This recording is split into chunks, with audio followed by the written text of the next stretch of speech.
Muad'Dib tells us in a time of reflection that his first collisions with Erekine necessities were the true beginnings of his education.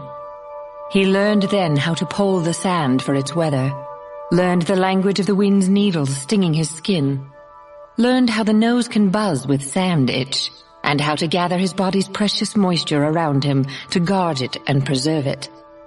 As his eyes assumed the blue of the Ibad, he learned the Trikopsa way. Stilgar's preface to Muad'Dib the Man by the Princess Irulan. Stilgar's troop, returning to the Sietch with its 2 strays from the desert, climbed out of the basin in the waning light of the first moon. The robed figures hurried with the smell of home in their nostrils. Dawn's grey line behind them was brightest at the notch in their horizon calendar that marked the middle of autumn, the month of Caprock. Wind-raked dead leaves strewed the cliff base where the Sietch children had been gathering them, but the sounds of the troop's passage, except for occasional blunderings by Paul and his mother, could not be distinguished from the natural sounds of the night. Paul wiped sweat-caked dust from his forehead, felt a tug at his arm, heard Chenia's voice hissing, "Do as I told you. Bring the fold of your hood down over your forehead. Leave only the eyes exposed. You waste moisture." A whispered command behind them demanded silence. "The desert hears you." A bird chirruped from the rocks high above them. The troop stopped, and Paul sensed abrupt tension.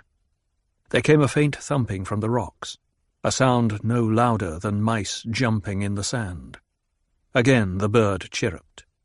A stir passed through the troop's ranks, and again the mouse thumping pecked its way across the sand. Once more the bird chirruped. The troop resumed its climb up into a crack in the rocks, but there was a stillness of breath about the Fremen now that filled Paul with caution, and he noted covert glances toward Cheni, the way she seemed to withdraw, pulling in upon herself. There was rock underfoot now, a faint grey swishing of robes around them, and Paul sensed the relaxing of discipline, but still that quiet of the person about Cheni and the others.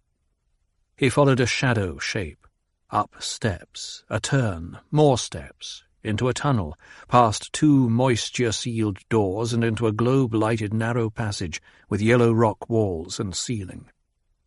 All around him, Paul saw the Fremen throwing back their hoods, removing nose plugs, breathing deeply. Someone sighed. Paul looked for Cheni, found that she had left his side. He was hemmed in by a press of robed bodies. Someone jostled him, said, "Excuse me, Usul. What a crush! It's always this way."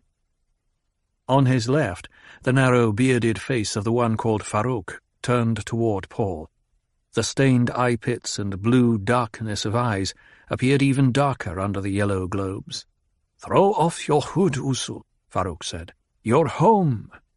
And he helped Paul, releasing the hood catch, elbowing a space around them. Paul slipped out his nose plugs, swung the mouth baffle aside. The odour of the place assailed him, unwashed bodies, distillate esters of reclaimed wastes, everywhere the sour effluvia of humanity, with, over it all, a turbulence of spice and spice-like harmonics. "Why are we waiting, Farouk?" Paul asked. "For the Reverend Mother, I think. You heard the message." "Poor Cheni." "Poor Cheni?" Paul asked himself. He looked around, wondering where she was, where his mother had got to in all this crush. Farouk took a deep breath. "This smells of home," he said. Paul saw that the man was enjoying the stink of this air, that there was no irony in his tone. He heard his mother cough then, and her voice came back to him through the press of the troop. "How rich the odours of your Sietch, Stilgar. I see you do much working with the spice. You make paper, plastics, and isn't that chemical explosives?" "You know this from what you smell?" It was another man's voice, and Paul realized she was speaking for his benefit, that she wanted him to make a quick acceptance of this assault on his nostrils. There came a buzz of activity at the head of the troop, and a prolonged indrawn breath that seemed to pass through the Fremen, and Paul heard hushed voices back down the line. "It's true, then. Liet is dead." Liet, Paul thought. Then Cheney, daughter of Liet. The pieces fell together in his mind. Liet was the Fremen name of the planetologist. Paul looked at Farouk, asked, "Is it the Liet known as Kynes?" "There is only one Liet," Farouk said. Paul turned, stared at the robed back of a Fremen in front of him. Then Liet Kynes is dead, he thought. "It was Harkonnen treachery," someone hissed. "They made it seem an accident, lost in the desert, a Thopter crash."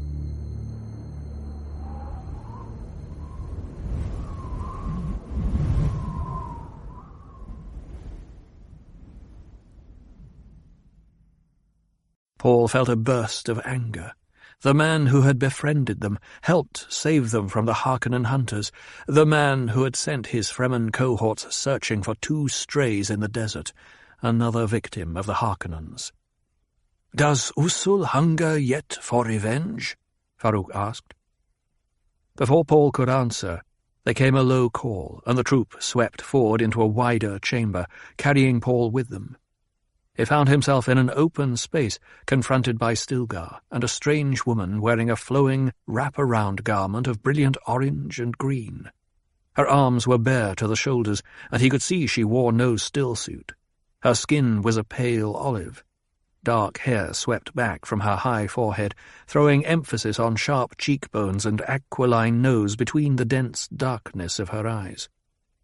She turned toward him, and Paul saw golden rings threaded with water tallies dangling from her ears. "This bested my James?" she demanded. "Be silent, Hera," Stilgar said. "It was James's doing. He invoked the Tahadi al-Burhan." "He's not but a boy," she said. She gave her head a sharp shake from side to side, setting the water tallies to jingling. "My children made fatherless by another child? Surely 'twas an accident." "Usul, how many years have you?" Stilgar asked. 15 standard, Paul said. Stilgar swept his eyes over the troop. "Is there one among you cares to challenge me?" Silence. Stilgar looked at the woman. "Until I've learned his weirding ways, I'd not challenge him." She returned his stare. "But you saw the stranger woman who went with Cheney to the Reverend Mother?" Stilgar asked. "She's an Outfrain Sayadina, mother to this lad. The mother and son are masters of the weirding ways of battle." "Lisa Nalgaib," the woman whispered. Her eyes held awe as she turned them back toward Paul. The legend again, Paul thought. "Perhaps," Stilgar said. "It hasn't been tested, though." He returned his attention to Paul. "Usul, it's our way that you've now the responsibility for James's woman here and for his 2 sons. His Yali, his quarters are yours, his coffee service is yours. And this, his woman." Paul studied the woman, wondering, why isn't she mourning her man? Why does she show no hate for me? Abruptly he saw that the Fremen were staring at him, waiting. Someone whispered, "There's work to do. Say how you accept her." Stilgar said, "Do you accept Hera as woman or servant?" Hera lifted her arms, turning slowly on one heel. "I am still young, Usul. It said I still look as young as when I was with Jeff, before Jameis bested him." Jameis killed another to win her, Paul thought. Paul said, "If I accept her as servant, may I yet change my mind at a later time?" "You'd have a year to change your decision," Stilgar said. "After that, she's a free woman to choose as she wishes, or you could free her to choose for herself at any time. But she's your responsibility, no matter what, for 1 year, and you'll always share some responsibility for the sons of Jameis." "I accept her as servant," Paul said. Hera stamped a foot, shook her shoulders with anger. "But I'm young!" Stilgar looked at Paul, said, "Caution's a worthy trait in a man who'd lead." "But I'm young," Hera repeated. "Be silent," Stilgar commanded. If a thing has merit, it'll be. Show Usul to his quarters and see he has fresh clothing and a place to rest." "Oh," she said. Paul had registered enough of her to have a first approximation. He felt the impatience of the troop, knew many things were being delayed here. He wondered if he dared ask the whereabouts of his mother and Cheney, saw from Stilgar's nervous stance that it would be a mistake. He faced Hera, pitched his voice with tone and tremolo to accent her fear and awe, said, "Show me my quarters, Hera. We will discuss your youth another time." She backed away 2 steps, cast a frightened glance at Stilgar. "He has the weirding voice," she husked. "Stilgar," Paul said, "Cheney's father put heavy obligation on me. If there's anything—" "It'll be decided in council," Stilgar said. "You can speak then." He nodded in dismissal, turned away with the rest of the troop following him. Paul took Hera's arm, noting how cool her flesh seemed, feeling her tremble. "I'll not harm you, Hera," he said. "Show me our quarters." And he smoothed his voice with relaxance. "You will not cast me out when the year's gone?"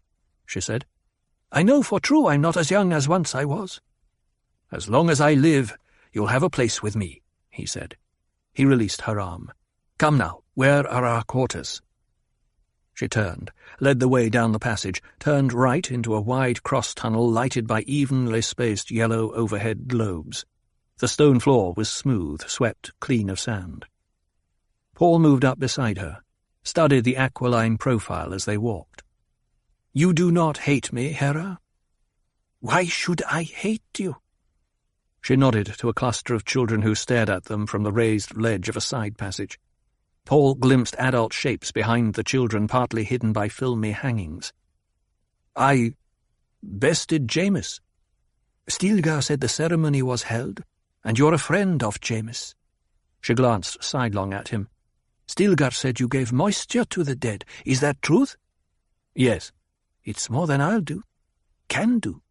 "Don't you mourn him?" "In the time of mourning, I'll mourn him."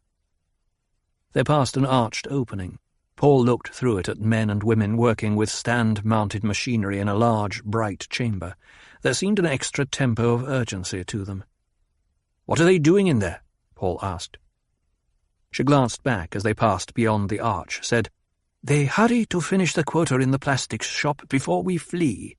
We need many dew collectors for the planting." "Flee?" "Until the butchers stop hunting us, or are driven from our land." Paul caught himself in a stumble, sensing an arrested instant of time, remembering a fragment, a visual projection of prescience, but it was displaced like a montage in motion. The bits of his prescient memory were not quite as he remembered them. "The Sardaukar hunt us," he said.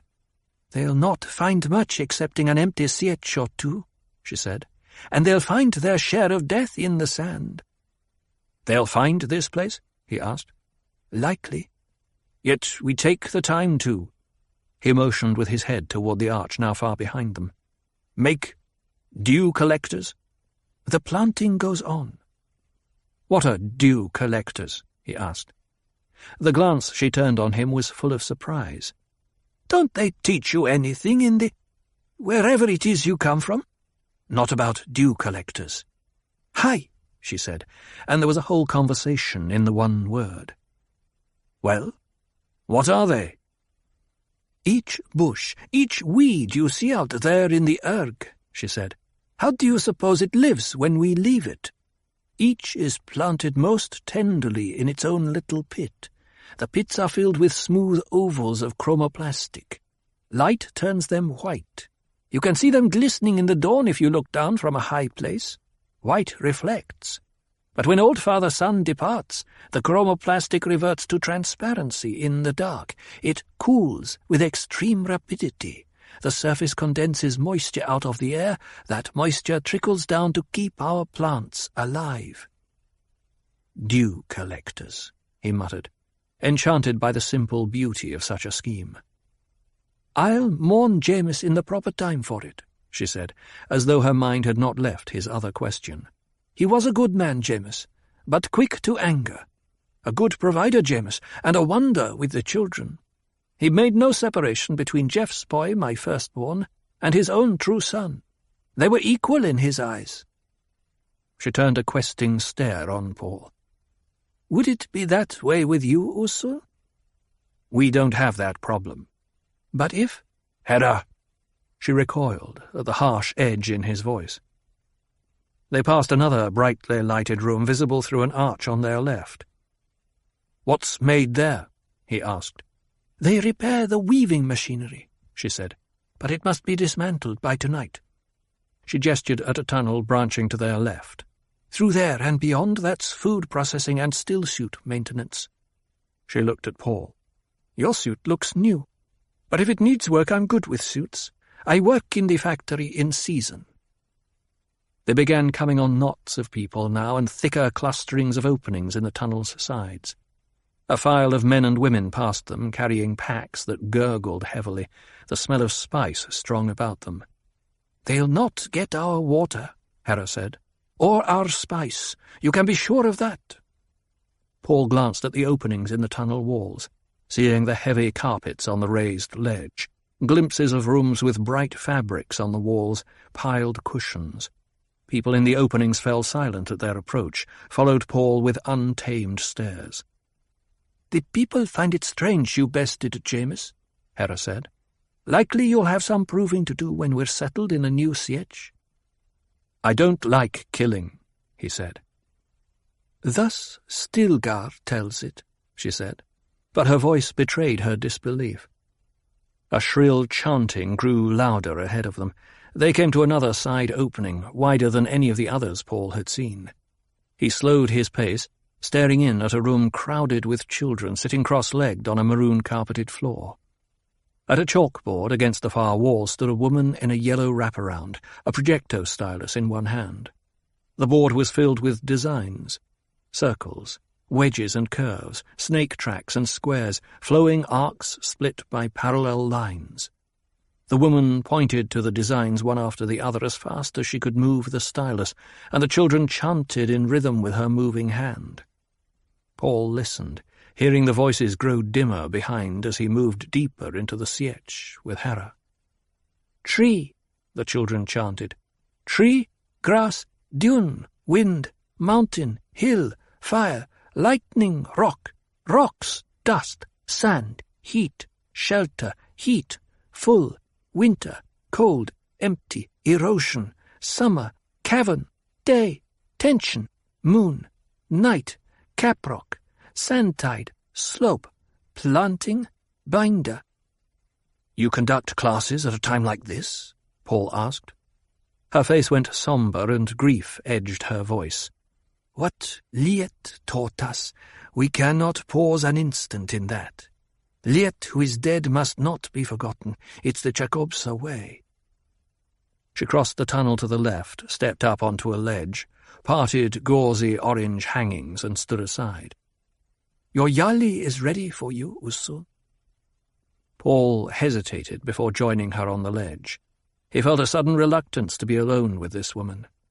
It came to him that he was surrounded by a way of life that could only be understood by postulating an ecology of ideas and values. He felt that this Fremen world was fishing for him, trying to snare him in its ways. And he knew what lay in that snare. The wild jihad, the religious war he felt he should avoid at any cost. This is your Yali, Hera said. Why do you hesitate? Paul nodded, joined her on the ledge. He lifted the hangings across from her, feeling metal fibres in the fabric, followed her into a short entranceway and then into a larger room, square, about 6 meters to a side, thick blue carpets on the floor, blue and green fabrics hiding the rock walls. Glow globes tuned to yellow overhead, bobbing against draped yellow ceiling fabrics. The effect was that of an ancient tent. Hera stood in front of him, left hand on hip, her eyes studying his face. The children are with a friend, she said. They will present themselves later. Paul masked his unease beneath a quick scanning of the room. Thin hangings to the right, he saw, partly concealed a larger room with cushions piled around the walls. He felt a soft breeze from an air duct, saw the outlet cunningly hidden in a pattern of hangings directly ahead of him. "Do you wish me to help you remove your still suit?" Hera asked. "No, thank you." "Shall I bring food?" "Yes." "There is a reclamation chamber off the other room," she gestured, "for your comfort and convenience when you're out of your still suit." "You said we have to leave this sietch," Paul said. "Shouldn't we be packing or something?"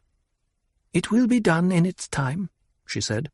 "The butchers have yet to penetrate to our region." Still she hesitated, staring at him. "What is it?" he demanded. "You've not the eyes of the Ibad," she said. "It's strange, but not entirely unattractive." "Get the food," he said. "I'm hungry." She smiled at him, a knowing woman's smile that he found disquieting. "I am your servant," she said, and whirled away in one lithe motion, ducking behind a heavy wall hanging that revealed another passage before falling back into place. Feeling angry with himself, Paul brushed through the thin hanging on the right and into the larger room. He stood there a moment, caught by uncertainty, and he wondered where Cheney was. Cheney, who had just lost her father. "We're alike in that," he thought. A wailing cry sounded from the outer corridors, its volume muffled by the intervening hangings. It was repeated, a bit more distant. And again. Paul realized someone was calling the time. He focused on the fact that he had seen no clocks. The faint smell of burning creosote bush came to his nostrils, riding on the omnipresent stink of the sietch. Paul saw that he had already suppressed the odorous assault on his senses. And he wondered again about his mother, how the moving montage of the future would incorporate her, and the daughter she bore. Mutable time-awareness danced around him. He shook his head sharply, focusing his attention on the evidences that spoke of profound depth and breadth in this Fremen culture that had swallowed him, with its subtle oddities. He had seen a thing about the caverns and this room, a thing that suggested far greater differences than anything he had yet encountered. There was no sign of a poison snooper here, no indication of their use anywhere in the cave warren. Yet he could smell poisons in the sietch stench, strong ones, common ones. He heard a rustle of hangings, thought it was Hera returning with food, and turned to watch her. Instead, from beneath a displaced pattern of hangings, he saw two young boys, perhaps aged 9 and 10, staring out at him with greedy eyes. Each wore a small kinjal type of crysknife, rested a hand on the hilt. And Paul recalled the stories of the Fremen, that their children fought as ferociously as the adults. The hands move, the lips move, ideas gush from his words, and his eyes devour. He is an island of selfdom. Description from a Manual of Muad'Dib by the Princess Irulan. Phosphor tubes in the faraway upper reaches of the cavern cast a dim light onto the thronged interior, hinting at the great size of this rock-enclosed space. Larger, Jessica saw, than even the gathering hall of her Bene Gesserit school. She estimated there were more than 5,000 people gathered out there beneath the ledge where she stood with Stilgar. And more were coming. The air was murmurous with people. "Your son has been summoned from his rest, Sayadina," Stilgar said. "Do you wish him to share in your decision?" "Could he change my decision?" "Certainly. The air with which you speak comes from your own lungs, but—" "The decision stands," she said. But she felt misgivings, wondering if she should use Paul as an excuse for backing out of a dangerous course. There was an unborn daughter to think of as well. What endangered the flesh of the mother endangered the flesh of the daughter. Men came with rolled carpets, grunting under the weight of them, stirring up dust as the loads were dropped onto the ledge. Stilgar took her arm, led her back into the acoustical horn that formed the rear limits of the ledge. He indicated a rock bench within the horn. "The Reverend Mother will sit here, but you may rest yourself until she comes." "I prefer to stand," Jessica said. She watched the men unroll the carpets covering the ledge, looked out at the crowd. There were at least 10,000 people on the rock floor now, and still they came. Out on the desert, she knew, it already was red nightfall, but here in the cavern hall was perpetual twilight, a grey vastness thronged with people come to see her risk her life. A way was opened through the crowd to her right, and she saw Paul approaching, flanked by 2 small boys. There was a swaggering air of self-importance about the children. They kept hands on knives, scowled at the wall of people on either side. "The sons of Jamis, who are now the sons of Usul," Stilgar said. "They take their escort duties seriously." He ventured a smile at Jessica. Jessica recognized the effort to lighten her mood and was grateful for it, but could not take her mind from the danger that confronted her. "I have no choice but to do this," she thought. "We must move swiftly if we're to secure our place among these Fremen." Paul climbed up to the ledge, leaving the children below. He stopped in front of his mother, glanced at Stilgar, back to Jessica. "What is happening? I thought I was being summoned to council." Stilgar raised a hand for silence, gestured to his left where another way had been opened in the throng. Cheney came down the lane opened there, her elfin face set in lines of grief. She had removed her stillsuit and wore a graceful blue wraparound that exposed her thin arms. Near the shoulder on her left arm, a green kerchief had been tied. Green for mourning, Paul thought. It was one of the customs the 2 sons of Jamis had explained to him by indirection, telling him they wore no green because they accepted him as guardian father. "Are you the Lisan al-Gaib?" they had asked, and Paul had sensed the jihad in their words, shrugging off the question with one of his own, learning then that Caliph, the elder of the 2, was 10, and the natural son of Jeff. Orlop, the younger, was 8, the natural son of Jamis.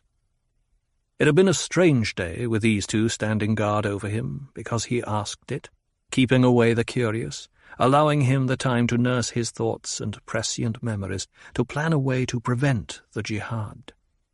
Now, standing beside his mother on the cavern ledge and looking out at the throng, he wondered if any plan could prevent the wild outpouring of fanatic legions. Cheney, near the ledge, was followed at a distance by 4 women carrying another woman in a litter. Jessica ignored Cheney's approach, focusing all her attention on the woman in the litter, a crone, a wrinkled and shriveled ancient thing in a black gown with hood thrown back to reveal the tight knot of grey hair and the stringy neck. The litter carriers deposited their burden gently on the ledge from below, and Cheney helped the old woman to her feet. "So this is their reverend mother," Jessica thought. The old woman leaned heavily on Cheney as she hobbled toward Jessica, looking like a collection of sticks draped in the black robe.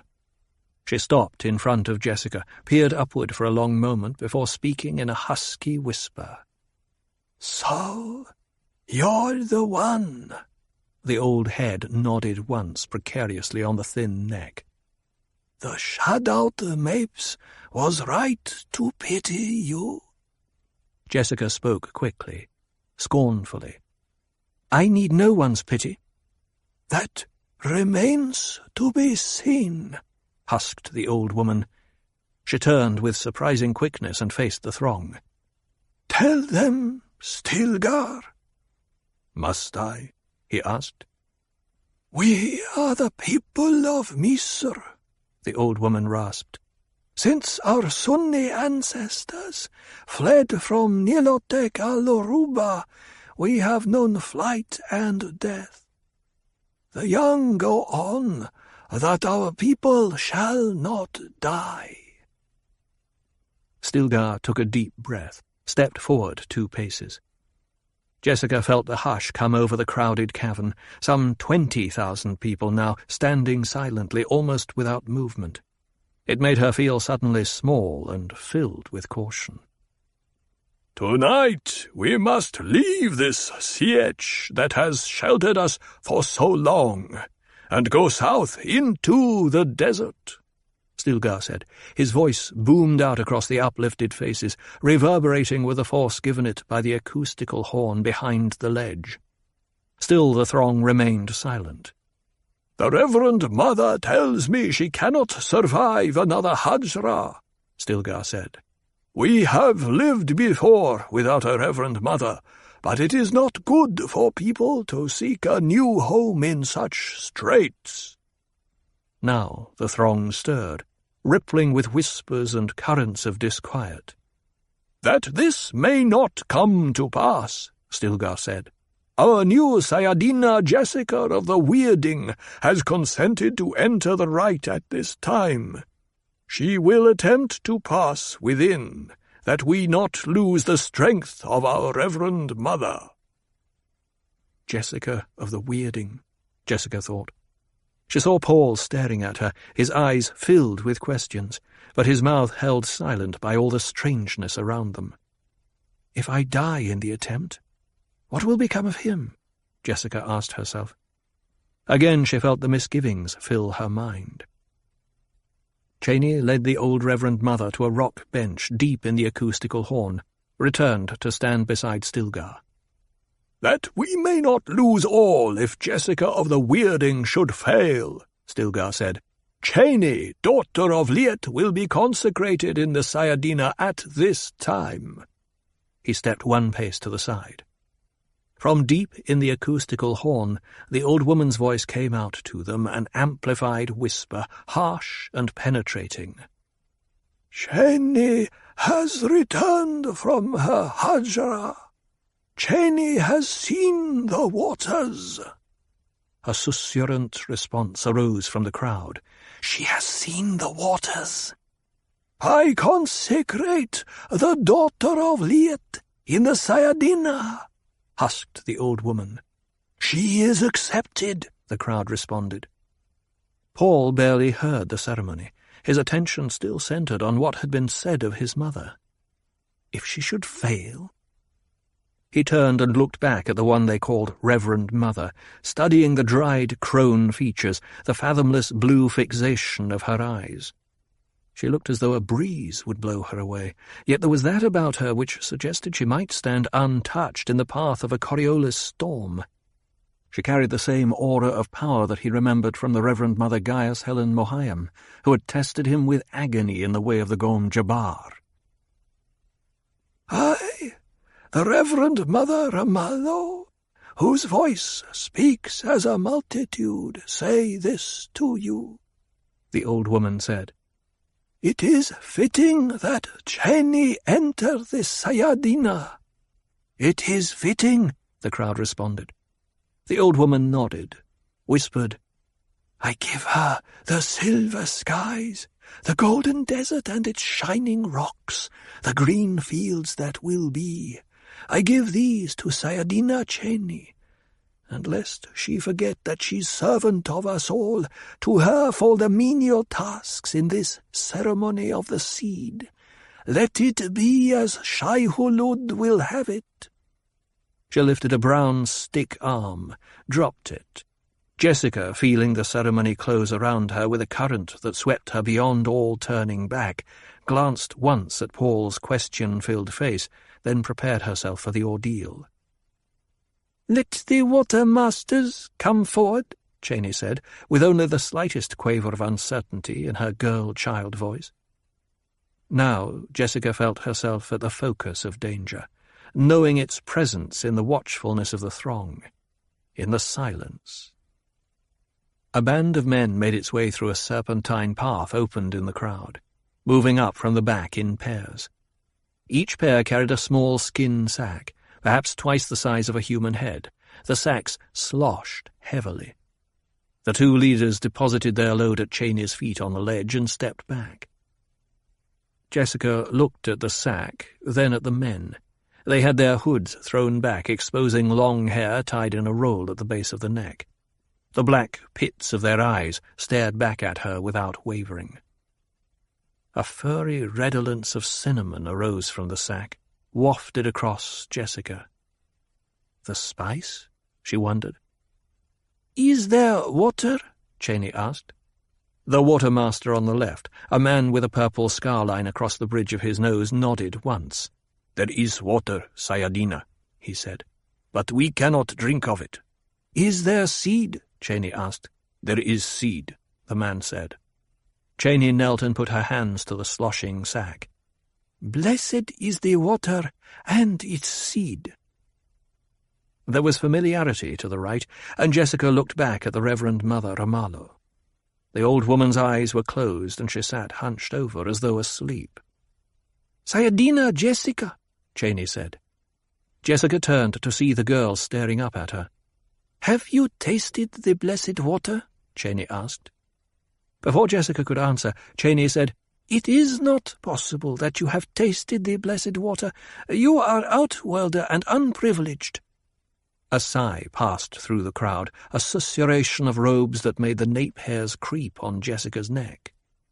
"The crop was large, and the maker has been destroyed," Cheney said. She began unfastening a coiled spout fixed to the top of the sloshing bag. Now Jessica felt the sense of danger boiling around her. She glanced at Paul, saw that he was caught up in the mystery of the ritual and had eyes only for Cheney. Has he seen this moment in time? Jessica wondered. She rested a hand on her abdomen, thinking of the unborn daughter there, asking herself, "Do I have the right to risk us both?"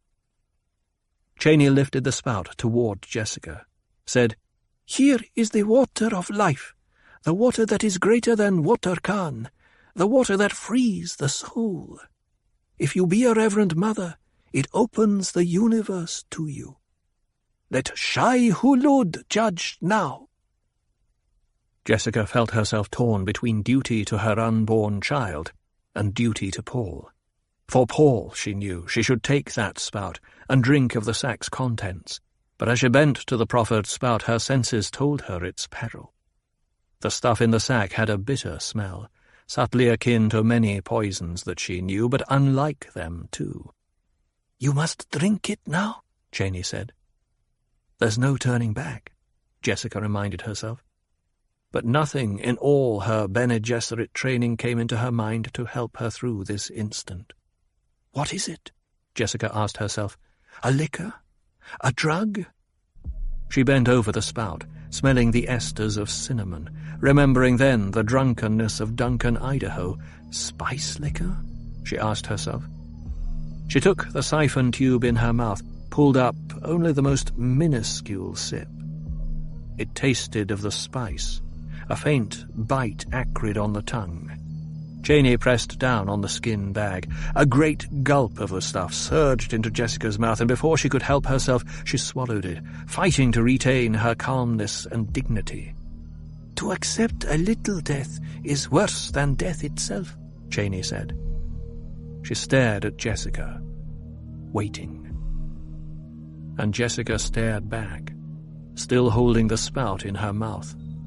She tasted the sack's contents in her nostrils, in the roof of her mouth, in her cheeks, in her eyes, a biting sweetness now. Cool. Again Cheney sent the liquid gushing into Jessica's mouth. Delicate. Jessica studied Cheney's face, elfin features, seeing the traces of Liet Kynes there as yet unfixed by time. "This is a drug they feed me," Jessica told herself. But it was unlike any other drug of her experience, and Bene Gesserit training included the taste of many drugs. Cheney's features were so clear, as though outlined in light. A drug. Whirling silence settled around Jessica. Every fibre of her body accepted the fact that something profound had happened to it. She felt that she was a conscious mote, smaller than any subatomic particle, yet capable of motion and of sensing her surroundings. Like an abrupt revelation, the curtains whipped away, she realized she had become aware of a psychokinesthetic extension of herself. She was the mote, yet not the mote. The cavern remained around her. The people. She sensed them. Paul, Cheney, Stilgar, the Reverend Mother Ramallo. Reverend Mother! At the school there had been rumors that some did not survive the Reverend Mother ordeal, that the drug took them. Jessica focused her attention on the Reverend Mother Amalo, aware now that all this was happening in a frozen instant of time, suspended time for her alone. Why is time suspended? She asked herself. She stared at the frozen expressions around her, seeing a dust mote above Cheney's head, stopped there, waiting. The answer to this instant came like an explosion in her consciousness. Her personal time was suspended to save her life. She focused on the psychokinesthetic extension of herself, looking within, and was confronted immediately with a cellular core, a pit of blackness from which she recoiled. That is the place where we cannot look, she thought. There is the place the Reverend Mothers are so reluctant to mention. The place where only Kwisatz Haderach may look. This realization returned a small measure of confidence, and again she ventured to focus on the psychokinesthetic extension, becoming a mote self that searched within her for danger. She found it within the drug she had swallowed. The stuff was dancing particles within her, its motions so rapid that even frozen time could not stop them. Dancing particles. She began recognizing familiar structures. Atomic linkages, a carbon atom here, helical wavering, a glucose molecule. An entire chain of molecules confronted her, and she recognized a protein, a methyl protein configuration. It was a soundless mental sigh within her as she saw the nature of the poison. With her psychokinesthetic probing, she moved into it, shifted an oxygen mote, allowed another carbon mote to link, reattached a linkage of oxygen, hydrogen. The change spread, faster and faster as the catalyzed reaction opened its surface of contact. The suspension of time relaxed its hold upon her, and she sensed motion. The tube spout from the sac was touched to her mouth gently, collecting a drop of moisture. Cheney's taking the catalyst from my body to change the poison in that sac, Jessica thought. Why? Someone eased her to a sitting position. She saw the old Reverend Mother Amalo being brought to sit beside her on the carpeted ledge. A dry hand touched her neck. And there was another psychokinesthetic mote within her awareness. Jessica tried to reject it, but the mote swept closer, closer. They touched. It was like an ultimate simpatico, being two people at once, not telepathy, but mutual awareness, with the old Reverend Mother. But Jessica saw that the Reverend Mother didn't think of herself as old. An image unfolded before the mutual mind's eye, a young girl with a dancing spirit and tender humor. Within the mutual awareness, the young girl spoke. Yes, that is how I am. Jessica could only accept the words, not respond to them. You'll have it all soon, Jessica. This is hallucination, Jessica told herself. You know better than that. Swiftly now, do not fight me. There isn't much time. You should have told us you were pregnant.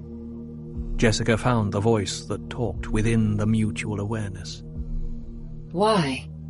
This changes both of you. Holy Mother, what have we done? Jessica sensed a forced shift in the mutual awareness, saw another mote presence with the inward eye. The other mote darted wildly here, there, circling. It radiated pure terror. You'll have to be strong. Be thankful it's a daughter you carry. This would have killed a male fetus. Now, carefully, gently, touch your daughter presence. Be your daughter presence. Absorb the fear. Soothe. Use your courage and your strength. Gently now. Gently. The other whirling mote swept near, and Jessica compelled herself to touch it. Terror threatened to overwhelm her. She fought it the only way she knew. I shall not fear. Fear is the mind killer. The litany brought a semblance of calm. The other mote lay quiescent against her. Words won't work, Jessica told herself. She reduced herself to basic emotional reactions, radiated love, comfort, a warm snuggling of protection. The terror receded. Again the presence of the old Reverend Mother asserted itself, but now there was a tripling of mutual awareness, two active and one that lay quietly absorbing. Time compels me. I have much to give you, and I do not know if your daughter can accept all this while remaining sane. But it must be. The needs of the tribe are paramount. What? Remain silent and accept. Experiences began to unroll before Jessica. It was like a lecture strip in a subliminal training projector at the Bene Gesserit school, but faster. Blindingly faster. Yet distinct. She knew each experience as it happened. There was a lover, virile, bearded, with the Fremen eyes, and Jessica saw his strength and tenderness, all of him in one blink moment, through the Reverend Mother's memory. There was no time now to think of what this might be doing to the daughter fetus, only time to accept and record. The experiences poured in on Jessica: birth, life, death, important matters and unimportant, an outpouring of single view time. Why should a fall of sand from a cliff top stick in the memory? She asked herself. Too late, Jessica saw what was happening. The old woman was dying, and, in dying, pouring her experiences into Jessica's awareness as water is poured into a cup. The other mote faded back into pre-birth awareness as Jessica watched it, and, dying in conception, the old Reverend Mother left her life in Jessica's memory with one last sighing blur of words. I've been a long time waiting for you. Here is my life. There it was, encapsulated, all of it, even the moment of death. I am now a Reverend Mother, Jessica realized. And she knew with a generalized awareness that she had become, in truth, precisely what was meant by a Bene Gesserit Reverend Mother. The poison drug had transformed her. This wasn't exactly how they did it at the Bene Gesserit school, she knew. No one had ever introduced her to the mysteries of it, but she knew. The end result was the same. Jessica sensed the daughter mote still touching her inner awareness, probed it without response. A terrible sense of loneliness crept through Jessica in the realization of what had happened to her. She saw her own life as a pattern that had slowed, and all life around her speeded up so that the dancing interplay became clearer. The sensation of mote awareness faded slightly, its intensity easing as her body relaxed from the threat of the poison, but still she felt that other mote, touching it with a sense of guilt at what she had allowed to happen to it. I did it, my poor, unformed, dear little daughter. I brought you into this universe and exposed your awareness to all its varieties without any defenses. A tiny outflowing of love comfort, like a reflection of what she had poured into it, came from the other mote. Before Jessica could respond, she felt the Adab presence of demanding memory. There was something that needed doing. She groped for it, realizing she was being impeded by a muzziness of the changed drug permeating her senses. I could change that, she thought. I could take away the drug action and make it harmless. But she sensed this would be an error. I'm within a right of joining. Then she knew what she had to do. Jessica opened her eyes, gestured to the water sack now being held above her by Cheney. It has been blessed. Mingle the waters. Let the change come to all, that the people may partake and share in the blessing. Let the catalyst do its work, she thought. Let the people drink of it and have their awareness of each other heightened for a while. The drug is safe now that a Reverend Mother has changed it. Still, the demanding memory worked on her, thrusting. There was another thing she had to do, she realized, but the drug made it difficult to focus. Ah, the old Reverend Mother. I have met the Reverend Mother Ramallo. She is gone, but she remains. Let her memory be honored in the rite. Now, where did I get those words? Jessica wondered. And she realized they came from another memory, the life that had been given to her and now was part of herself. Something about that gift felt incomplete, though. Let them have their orgy. They've little enough pleasure out of living. Yes, and you and I need this little time to become acquainted before I recede and pour out through your memories.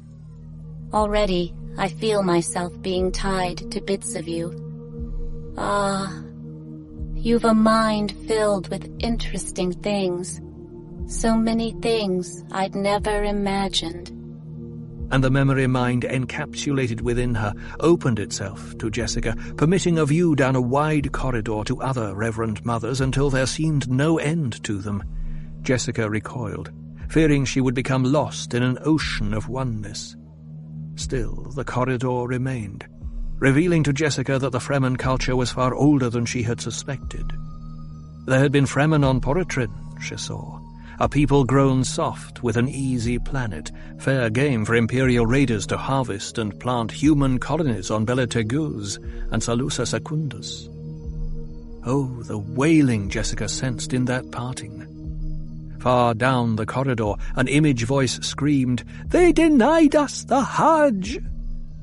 Jessica saw the slave cribs on Bela Teguz down that inner corridor, saw the weeding out and the selecting that spread men to Rossack and Harmonthep. Scenes of brutal ferocity opened to her like the petals of a terrible flower, and she saw the thread of the past carried by Sayadina after Sayadina, first by word of mouth hidden in the sand shanties, then refined through their own Reverend Mothers with the discovery of the poison drug on Rossack, and now developed to subtle strength on Arrakis, in the discovery of the water of life. Far down the inner corridor, another voice screamed, "Never to forgive! Never to forget!" But Jessica's attention was focused on the revelation of the water of life, seeing its source, the liquid exhalation of a dying sandworm, a maker. And as she saw the killing of it in her new memory, she suppressed a gasp. The creature was drowned. "Mother, are you all right?" Paul's voice intruded on her, and Jessica struggled out of the inner awareness to stare up at him, conscious of duty to him but resenting his presence. "I'm like a person whose hands were kept numb, without sensation from the first moment of awareness, until one day the ability to feel is forced into them." The thought hung in her mind, an enclosing awareness. And I say, "Look, I have no hands." But the people all around me say, "What are hands?" "Are you all right? Yes. Is this all right for me to drink?" He gestured to the sack in Cheney's hands. "They want me to drink it." She heard the hidden meaning in his words, realized he had detected the poison in the original unchanged substance, that he was concerned for her. It occurred to Jessica then to wonder about the limits of Paul's prescience. His question revealed much to her. You may drink it. It has been changed. And she looked beyond him to see Stilgar staring down at her, the dark, dark eyes studying. "No, we know you cannot be false."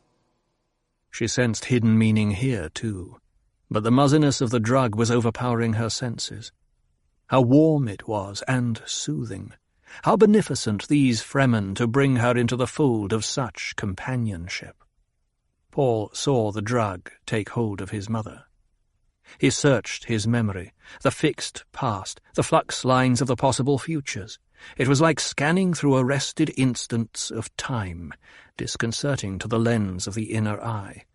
The fragments were difficult to understand when snatched out of the flux. This drug, he could assemble knowledge about it, understand what it was doing to his mother, but the knowledge lacked a natural rhythm, lacked a system of mutual reflection. He realized suddenly that it was one thing to see the past occupying the present, but the true test of prescience was to see the past in the future. Things persisted in not being what they seemed. Drink it. Cheney waved the horn spout of a water sack under his nose. Paul straightened, staring at Cheney. He felt carnival excitement in the air. He knew what would happen if he drank this spice drug with its quintessence of the substance that brought the change onto him. He would return to the vision of pure time, of time become space. It would perch him on the dizzying summit and defy him to understand. From behind Cheney, Stilgar spoke. Drink it, lad. You delay the rite. Paul listened to the crowd then, hearing the wildness in their voices. Lisan al-Gaib, they said. Muad'Dib. He looked down at his mother. She appeared peacefully asleep, in a sitting position, her breathing even and deep. A phrase out of the future that was his lonely past came into his mind. She sleeps in the waters of life. Cheney tugged at his sleeve. Paul took the horn spout into his mouth, heard the people shout. He felt the liquid gush into his throat as Cheney pressed the sack, sensed giddiness in the fumes. Cheney removed the spout, handed the sack into hands that reached for it from the floor of the cavern. His eyes focused on her arm, the green band of mourning there. As she straightened, Cheney saw the direction of his gaze. I can mourn him even in the happiness of the waters. This was something he gave us. She put her hand into his, pulling him along the ledge. We are alike in a thing, Usul. We have each lost a father to the Harkonnens. Paul followed her. He felt that his head had been separated from his body and restored with odd connections. His legs were remote and rubbery. They entered a narrow side passage, its walls dimly lighted by spaced-out glow globes. Paul felt the drug beginning to have its unique effect on him, opening time like a flower. He found need to steady himself against Cheney as they turned through another shadowed tunnel. The mixture of whipcord and softness he felt beneath her robe stirred his blood. The sensation mingled with the work of the drug, folding future and past into the present, leaving him the thinnest margin of trinocular focus. I know you, Cheney. We've sat upon a ledge above the sand while I soothed your fears. We've caressed in the dark of the CH. Paul found himself losing focus, tried to shake his head, stumbled. Cheney steadied him, led him through thick hangings into the yellow warmth of a private apartment, low tables, cushions, a sleeping pad beneath an orange spread.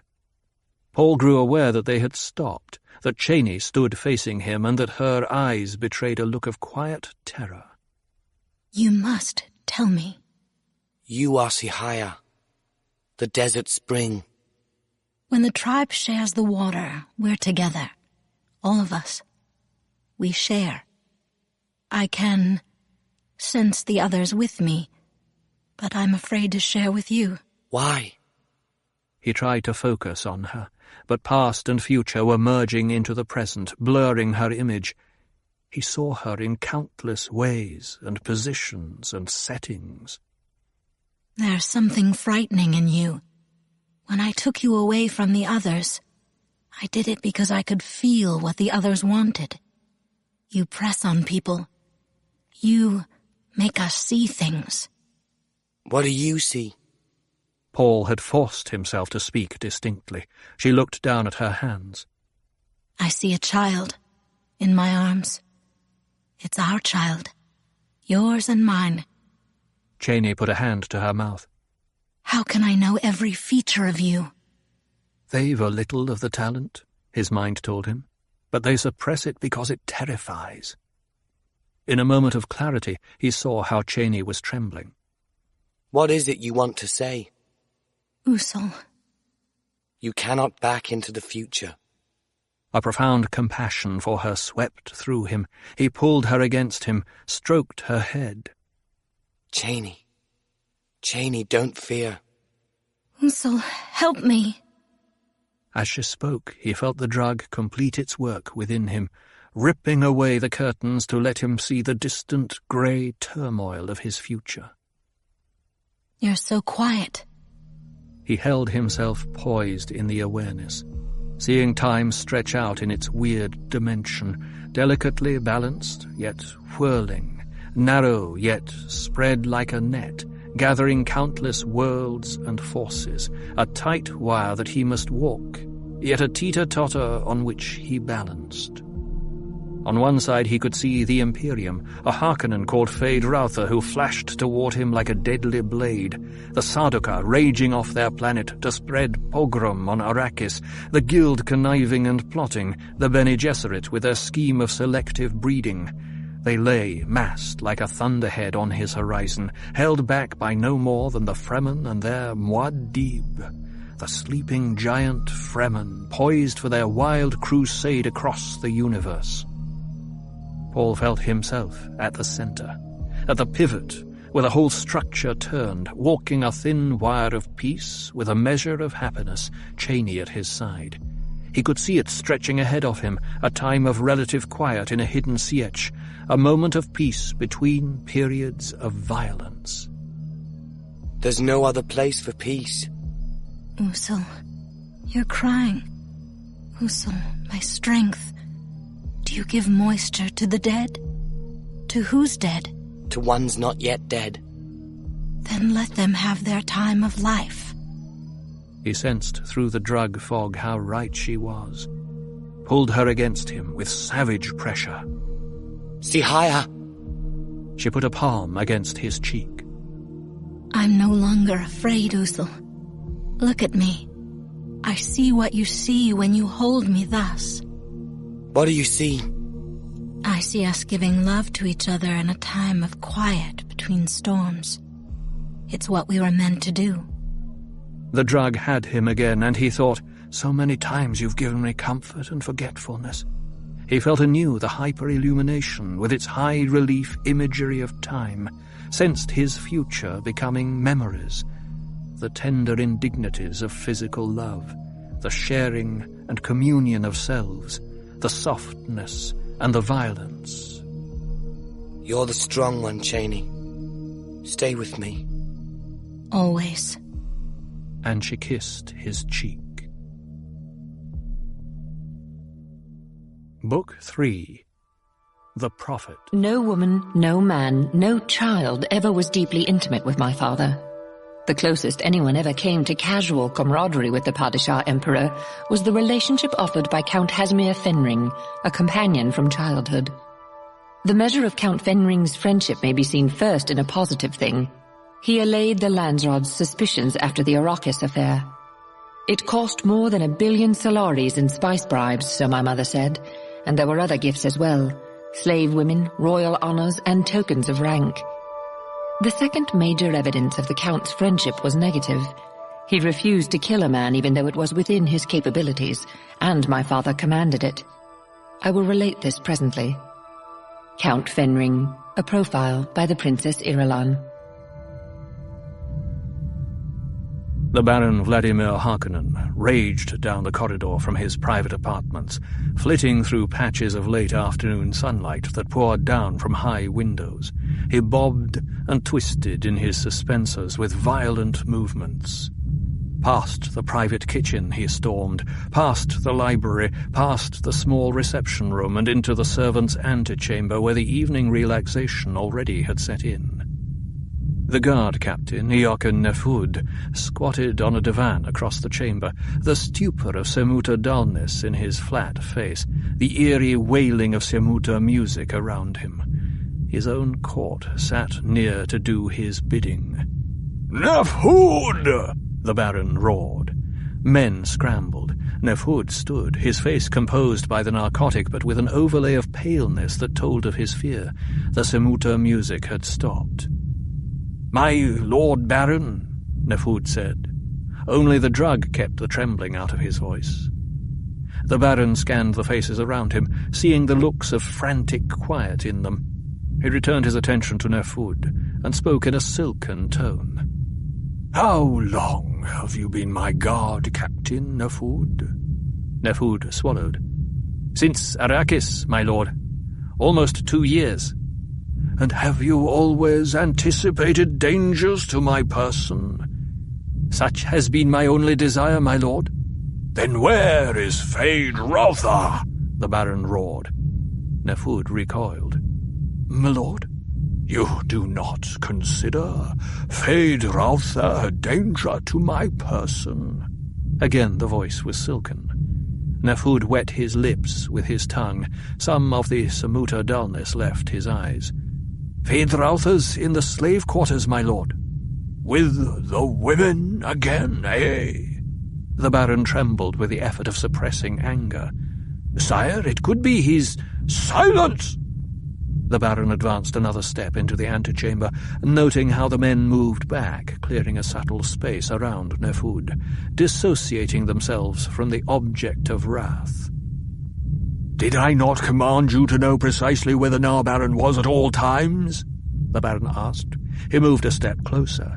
Did I not say to you that you were to know precisely what the Nar-Baron was saying at all times? And to whom? Another step. Did I not say to you that you were to tell me whenever he went into the quarters of the slave women? Nefud swallowed. Perspiration stood out on his forehead. The Baron held his voice flat, almost devoid of emphasis. Did I not say these things to you? Nefud nodded. And did I not say to you that you were to check all slave boys sent to me, and that you were to do this yourself, personally? Again Nefud nodded. Did you, perchance, not see the blemish on the thigh of the one sent me this evening? The Baron asked. Is it possible you— Uncle! The Baron whirled, stared at Feyd-Rautha standing in the doorway.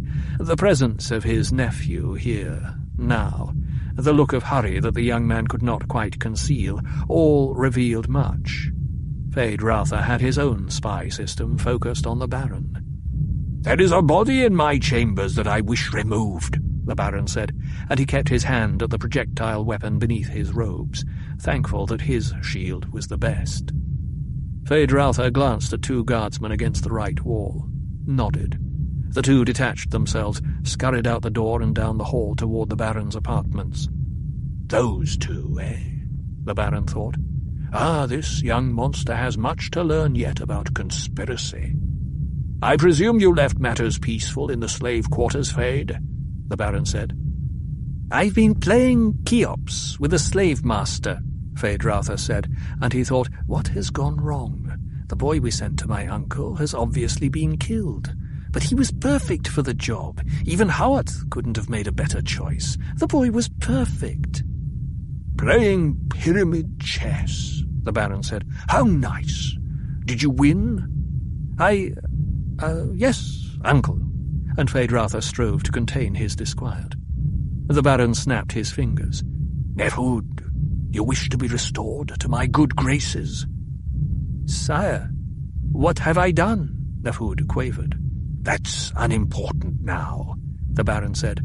Feyd has beaten the slave master at Cheops. Did you hear that? Yes, sire. I wish you to take 3 men and go to the slave master, the Baron said. Garrot, the slave master. Bring his body to me when you've finished, that I may see it was done properly.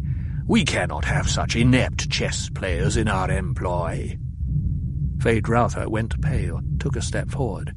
But, uncle, Later, Feyd, the Baron said, and waved a hand. Later. The two guards who had gone to the Baron's quarters for the slave boy's body staggered past the antechamber door with their load sagging between them, arms trailing. The Baron watched until they were out of sight. Nefud stepped up beside the Baron. You wish me to kill the slave master now, my lord? Now, the Baron said, and when you've finished, add those 2 who just passed to your list. I don't like the way they carried that body. One should do such things neatly. I'll wish to see their carcasses, too. Nefud said, My lord, is it anything that I've— Do as your master has ordered, Feyd-Rautha said, and he thought, all I can hope for now is to save my own skin. Good, the Baron thought. He yet knows how to cut his losses. And the Baron smiled inwardly at himself, thinking, the lad knows, too, what will please me and be most apt to stay my wrath from falling on him. He knows I must preserve him. Who else do I have who could take the reins I must leave some day? I have no other as capable. But he must learn, and I must preserve myself while he's learning. Nefud signalled men to assist him, led them out the door. "Would you accompany me to my chambers, Fade?" the Baron asked. "I am yours to command," Feyd-Rautha said. He bowed, thinking, I'm caught. "After you," the Baron said, and he gestured to the door. Feyd-Rautha indicated his fear by only the barest hesitation. Have I failed utterly? He asked himself. Will he slip a poisoned blade into my back, slowly, through the shield? Does he have an alternative successor? Let him experience this moment of terror, the Baron thought, as he walked along behind his nephew. He will succeed me, but at a time of my choosing. I'll not have him throwing away what I've built. Feyd-Rautha tried not to walk too swiftly. He felt the skin crawling on his back, as though his body itself wondered when the blow could come. His muscles alternately tensed and relaxed. "Have you heard the latest word from Arrakis?" the Baron asked. "No, uncle." Feyd-Rautha forced himself not to look back. He turned down the hall out of the servants' wing. "They've a new prophet or religious leader of some kind among the Fremen," the Baron said.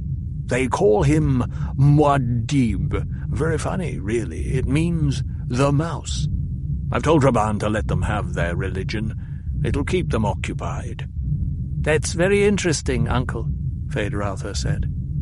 He turned into the private corridor to his uncle's quarters, wondering, why does he talk about religion? Is it some subtle hint to me? "Yes, isn't it?" the Baron said.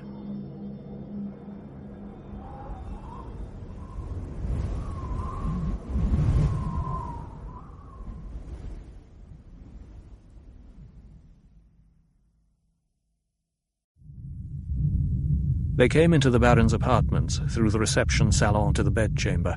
Subtle signs of a struggle greeted them here, a suspensor lamp displaced, a bed cushion on the floor, a soother reel spilled open across a bedstand. "It was a clever plan." The Baron kept his body shield tuned to maximum, stopped, facing his nephew. "But not clever enough. Tell me, Fade, why didn't you strike me down yourself? You've had opportunity enough." Feyd-Rautha found a suspensor chair, accomplished a mental shrug as he sat down in it, without being asked. I must be bold now, he thought. You taught me that my own hands must remain clean. Ah, yes. When you face the Emperor, you must be able to say truthfully that you did not do the deed. The witch at the Emperor's elbow will hear your words and know their truth or falsehood. Yes, I warned you about that. Why haven't you ever bought a Bene Gesserit, Uncle? With a truthsayer at your side. You know my tastes.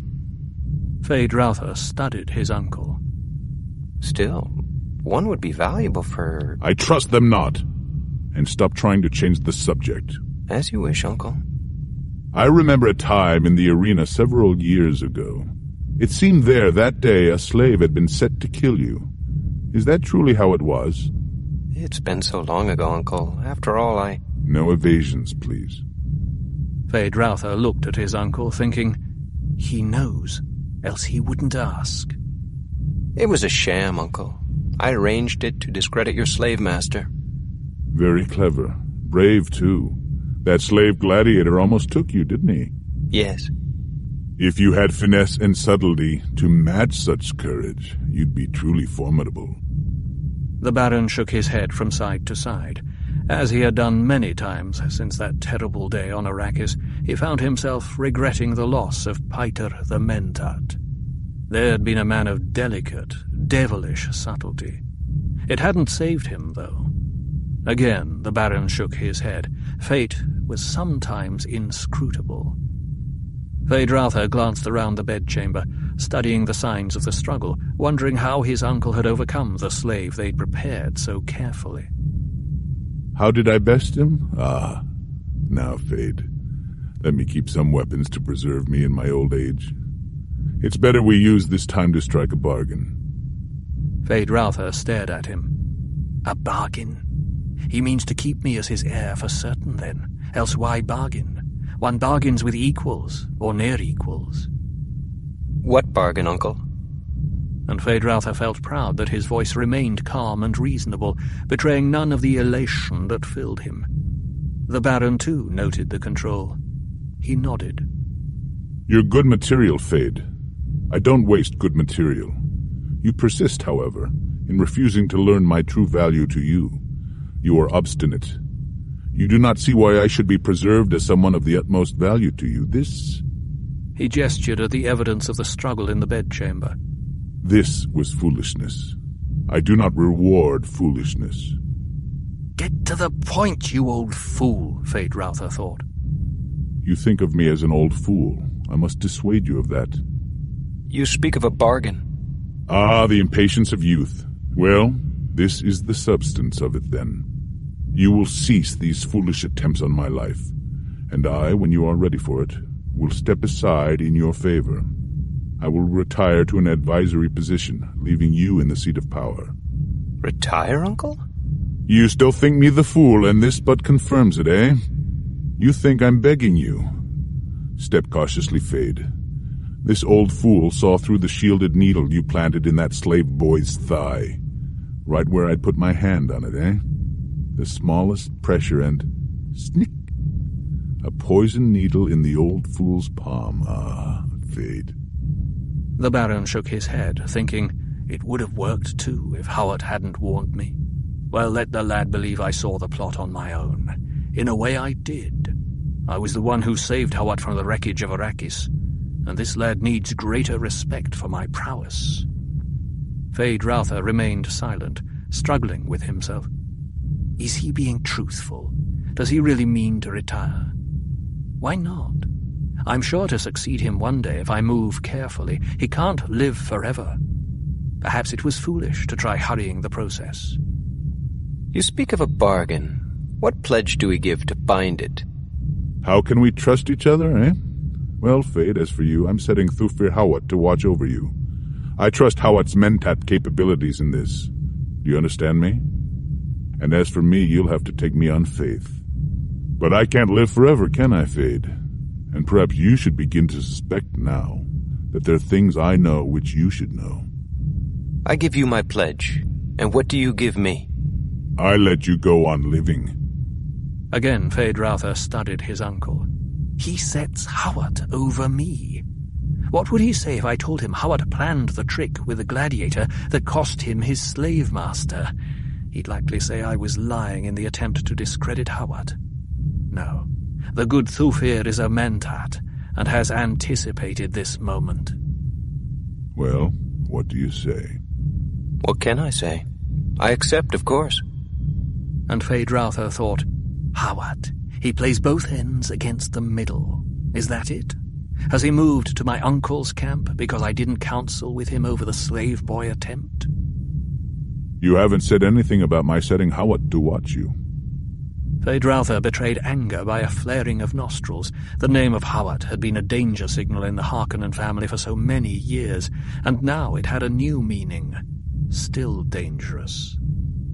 Hawat's a dangerous toy. Toy? Don't be stupid. I know what I have in Hawat, and how to control it. Hawat has deep emotions, Feyd. The man without emotions is the one to fear, but deep emotions, now those can be bent to your needs. Uncle, I don't understand you. Yes, that's plain enough. Only a flicker of eyelids betrayed the passage of resentment through Feyd-Rautha. And you do not understand Hawat. Nor do you, Feyd-Rautha thought. Who does Hawat blame for his present circumstances? Me? Certainly. But he was an Atreides tool and bested me for years until the Imperium took a hand. That's how he sees it. His hate for me is a casual thing now. He believes he can best me any time. Believing this, he is bested. For I direct his attention where I want it, against the Imperium. Tensions of a new understanding drew tight lines across Feyd-Rautha's forehead, thinned his mouth. Against the Emperor? Let my dear nephew try the taste of that, the Baron thought. Let him say to himself, the Emperor Feyd-Rautha Harkonnen. Let him ask himself how much that's worth. Surely it must be worth the life of one old uncle who could make that dream come to pass. Slowly Feyd-Rautha wet his lips with his tongue. Could it be true what the old fool was saying? There was more here than there seemed to be. And what has Hawat to do with this? He thinks he uses us to wreak his revenge upon the Emperor. And when that's accomplished? He does not think beyond his revenge. Hawat's a man who must serve others, and doesn't even know this about himself. I've learned much from Hawat. Feyd-Rautha felt the truth of the words as he spoke them. But the more I learn, the more I feel we should dispose of him, and soon. You don't like the idea of his watching you? Hawat watches everybody. And he may put you on a throne. Hawat is subtle, he is dangerous, devious. But I'll not yet withhold the antidote from him. A sword is dangerous too, Feyd. We have the scabbard for this one, though. The poison's in him. When we withdraw the antidote, death will sheathe him. In a way, it's like the arena. Feints within feints within feints. You watch to see which way the gladiator leans, which way he looks, how he holds his knife. He nodded to himself, seeing that these words pleased his uncle, but thinking, yes, like the arena, and the cutting edge is the mind. Now you see you need me. I'm yet of use, Feyd. A sword to be wielded until he's too blunt for use, Feyd-Rautha thought. Yes, uncle. And now we will go down to the slave quarters, we two, and I will watch while you, with your own hands, kill all the women in the pleasure wing. Uncle! There will be other women, Feyd, but I have said that you do not make a mistake casually with me. Feyd-Rautha's face darkened. Uncle, you... You will accept your punishment and learn something from it. Feyd-Rautha met the gloating stare in his uncle's eyes. And I must remember this night, he thought. And remembering it, I must remember other nights. You will not refuse. What could you do if I refused, old man? Feyd-Rautha asked himself. But he knew there might be some other punishment, perhaps a more subtle one, a more brutal lever to bend him. I know you, Feyd. You will not refuse. All right, Feyd-Rautha thought. I need you now. I see that. The bargain's made. But I'll not always need you. And someday... Deep in the human unconscious is a pervasive need for a logical universe that makes sense. But the real universe is always one step beyond logic. From Sayings of the Muad'Dib by the Princess Irulan.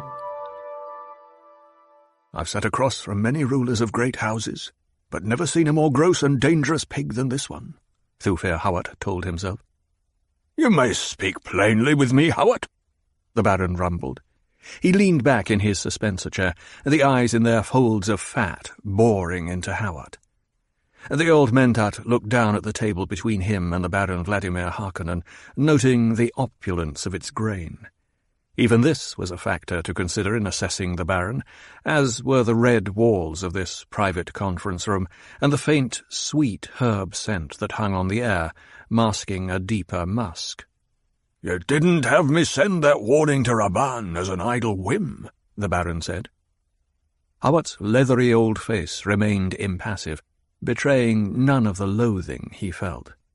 I suspect many things, my lord, he said. Yes. Well, I wish to know how Arrakis figures in your suspicions about Salusa Secundus. It is not enough that you say to me the Emperor is in a ferment about some association between Arrakis and his mysterious prison planet. Now, I rushed the warning out to Raban only because a courier had to leave on that highliner. You said there could be no delay.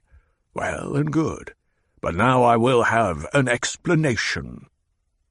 He babbles too much, Hawat thought.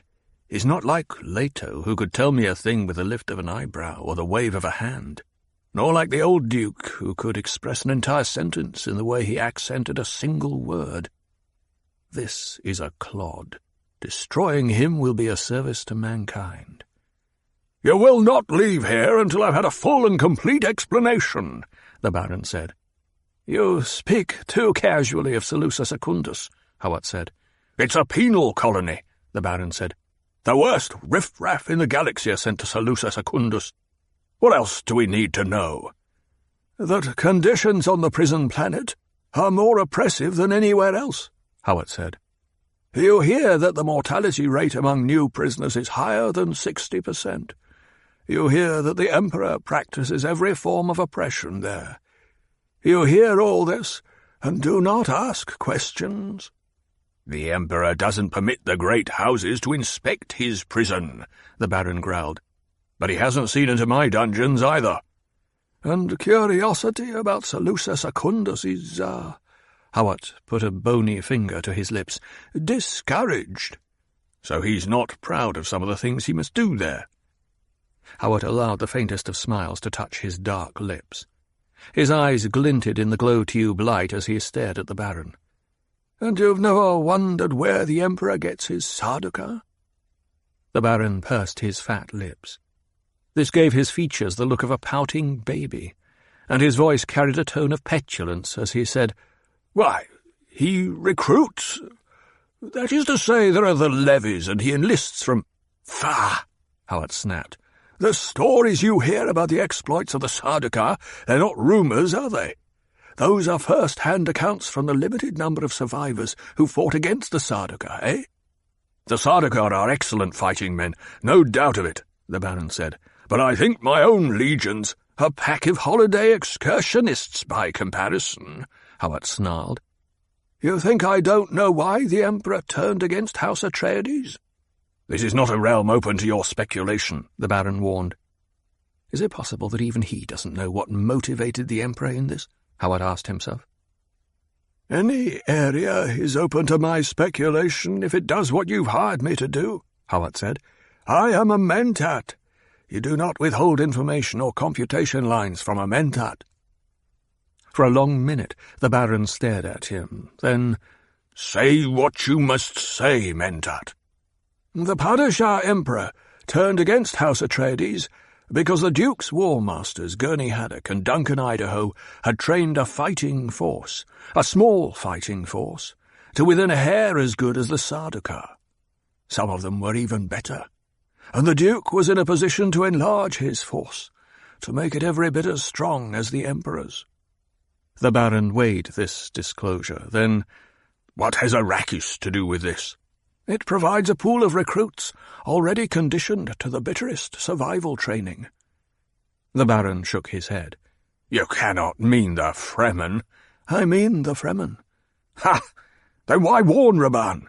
There cannot be more than a handful of Fremen left after the Sardaukar pogrom and Raban's oppression." Howard continued to stare at him silently. "Not more than a handful," the Baron repeated. "Raban killed 6,000 of them last year alone." Still Howard stared at him. "And the year before it was 9,000, the Baron said.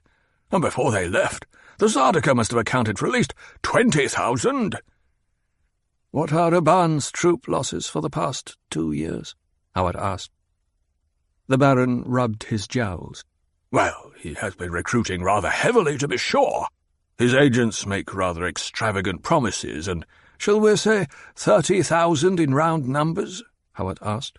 "That would seem a little high," the Baron said. "Quite the contrary," Howard said. "I can read between the lines of Raban's reports as well as you can, and you certainly must have understood my reports from our agents." "Arrakis is a fierce planet," the Baron said. "Storm losses can—" "We both know the figure for storm accretion," Howard said. "What if he has lost 30,000? the Baron demanded, and blood darkened his face. "By your own count," Howard said, "he killed 15,000 over 2 years, while losing twice that number." "You say the Sardaukar accounted for another 20,000, possibly a few more, and I've seen the transportation manifests for their return from Arrakis. If they killed 20,000, they lost almost 5-1. Why won't you face these figures, Baron, and understand what they mean?" The Baron spoke in a coldly measured cadence. "This is your job, Mentat. What do they mean?" "I gave you Duncan Idaho's head count on the Sietch he visited," Howard said. "It all fits. If they had just 250 such Sietch communities, Their population would be about 5 million. My best estimate is that they had at least twice that many communities. You scatter your population on such a planet. 10 million? The Baron's jowls quivered with amazement. At least.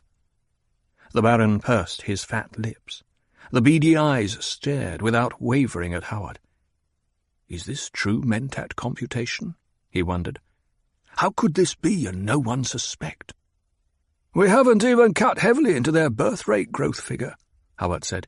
We've just weeded out some of their less successful specimens, leaving the strong to grow stronger, just like on Salusa Secundus. Salusa Secundus, the Baron barked. What has this to do with the Emperor's prison planet? The man who survives Salusa Secundus starts out being tougher than most others, Howard said. When you add the very best of military training— Nonsense! By your argument, I could recruit from among the Fremen after the way they've been oppressed by my nephew. Howard spoke in a mild voice. Don't you oppress any of your troops? Well, But oppression is a relative thing, Howard said. Your fighting men are much better off than those around them, hey? They see unpleasant alternative to being soldiers of the Baron, hey? The Baron fell silent, eyes unfocused. The possibilities. Had Raban unwittingly given House Harkonnen its ultimate weapon? Presently he said, How could you be sure of the loyalty of such recruits? I would take them in small groups, not larger than platoon strength, Howard said. I'd remove them from their oppressive situation and isolate them with a training cadre of people who understood their background. Preferably people who had preceded them from the same oppressive situation. Then I'd fill them with the mystique that their planet had really been a secret training ground to produce just such superior beings as themselves. And all the while I'd show them what such superior beings could earn.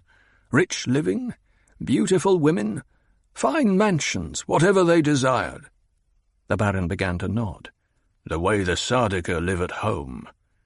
The recruits come to believe in time that such a place as Salusa Secundus is justified because it produced them, the elite. The commonest Sardaukar trooper lives a life, in many respects, as exalted as that of any member of a great house. Such an idea, the Baron whispered. You begin to share my suspicions, Howard said. Where did such a thing start? The Baron asked. Ah, yes. Where did House Corino originate? Were there people on Salusa Secundus before the Emperor sent his first contingents of prisoners there? Even the Duke Leto, a cousin on the Distaff side, never knew for sure.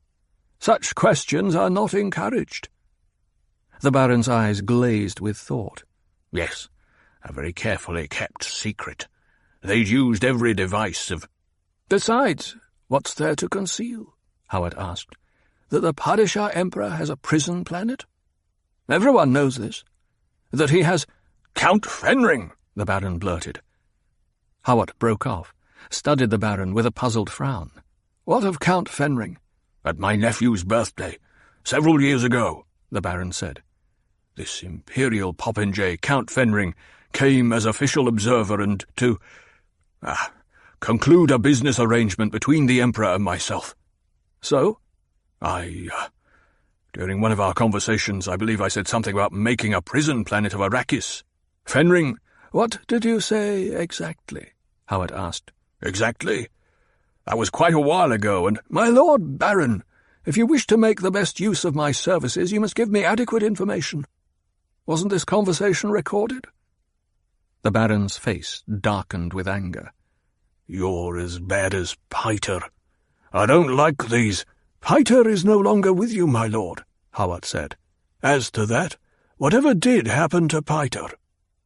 He became too familiar, too demanding of me, the Baron said. You assure me you don't waste a useful man, Howard said. Will you waste me by threats and quibbling? We were discussing what you said to Count Fenring. Slowly the Baron composed his features.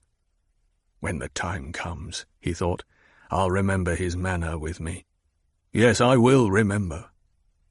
One moment, the Baron said, and he thought back to the meeting in his great hall. It helped to visualize the cone of silence in which they had stood. "I said something like this," the Baron said. "The Emperor knows a certain amount of killing has always been an arm of business. I was referring to our workforce losses. Then I said something about considering another solution to the Arakeen problem, and I said the Emperor's prison planet inspired me to emulate him." "Witch blood," Howard snapped. "What did Fenring say?" "That's when he began questioning me about you." Howard sat back, closed his eyes in thought. "So that's why they started looking into Arrakis," he said. "Well, the thing's done." He opened his eyes. "They must have spies all over Arrakis by now. 2 years. But certainly my innocent suggestion that nothing is innocent in an Emperor's eyes. What were your instructions to Rabban? Merely that he should teach Arrakis to fear us." Howard shook his head. "You now have 2 alternatives, Baron. You can kill off the natives, wipe them out entirely, or waste an entire workforce. Would you prefer to have the Emperor and those great houses he can still swing behind him come in here and perform a curettement? Scrape out Gede Prime like a hollow gourd?" The Baron studied his mentat, then, "He wouldn't dare." "Wouldn't he?" The Baron's lips quivered. "What is your alternative?" "Abandon your dear nephew, Rabban." The Baron broke off, stared at Howard. "Send him no more troops, no aid of any kind. Don't answer his messages other than to say you've heard of the terrible way he's handled things on Arrakis, and you intend to take corrective measures as soon as you're able. I'll arrange to have some of your messages intercepted by Imperial spies." "But what are the spies? The revenues, the—" "Demand your baronial profits, but be careful how you make your demands. Require fixed sums of Rabban. We can—" The Baron turned his hands palm up. "But how can I be certain that my weasel nephew isn't—" "We still have our spies on Arrakis. Tell Rabban he either meets the spice quotas you set him or he'll be replaced." "I know my nephew," the Baron said. "This would only make him oppress the population even more." "Of course he will," Howard snapped. "You don't want that stopped now. You merely want your own hands clean. Let Rabban make your Salusa Secundus for you. There's no need even to send him any prisoners. He has all the population required. If Rabban is driving his people to meet your spice quotas, then the Emperor need suspect no other motive. That's reason enough for putting the planet on the rack. And you, Baron, will not show by word or action that there's any other reason for this." The Baron could not keep the sly tone of admiration out of his voice. "Ah, Howard, you are a devious one. Now, how do we move into Arrakis and make use of what Rabban prepares?" "That's the simplest thing of all, Baron. If you set each year's quota a bit higher than the one before, matters will soon reach a head there. Production will drop off. You can remove Rabban and take over yourself, to correct the mess." "It fits," the Baron said. "But I can feel myself tiring of all this. I'm preparing another to take over Arrakis for me." Hawat studied the fat, round face across from him. Slowly the old soldier spy began to nod his head. "Feyd-Rautha," he said. "So that's the reason for the oppression now. You're very devious yourself, Baron. Perhaps we can incorporate these 2 schemes. Yes, your Feyd-Rautha can go to Arrakis as their saviour. He can win the populace, yes." The Baron smiled, and behind his smile he asked himself, "Now, how does this fit in with Howard's personal scheming?" And Howard, seeing that he was dismissed, arose and left the red-walled room. As he walked he could not put down the disturbing unknowns that cropped into every computation about Arrakis. This new religious leader that Gurney Halleck hinted at from his hiding place among the smugglers, this Muad'Dib. Perhaps I should not have told the Baron to let this religion flourish where it will, even among the folk of Pan and Graben, he told himself. But it's well known that repression makes a religion flourish. And he thought about Halleck's reports on Fremen battle tactics. The tactics smacked of Halleck himself, and Idaho, and even of Howard. Did Idaho survive? He asked himself. But this was a futile question. He did not yet ask himself if it was possible that Paul had survived. He knew the Baron was convinced that all Atreides were dead.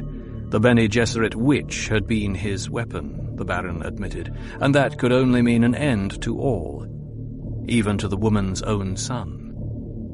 What a poisonous hate she must have had for the Atreides, he thought. Something like the hate I hold for this Baron. Will my blow be as final and complete as hers? There is in all things a pattern that is part of our universe. It has symmetry, elegance, and grace. Those qualities you find always in that which the true artist captures.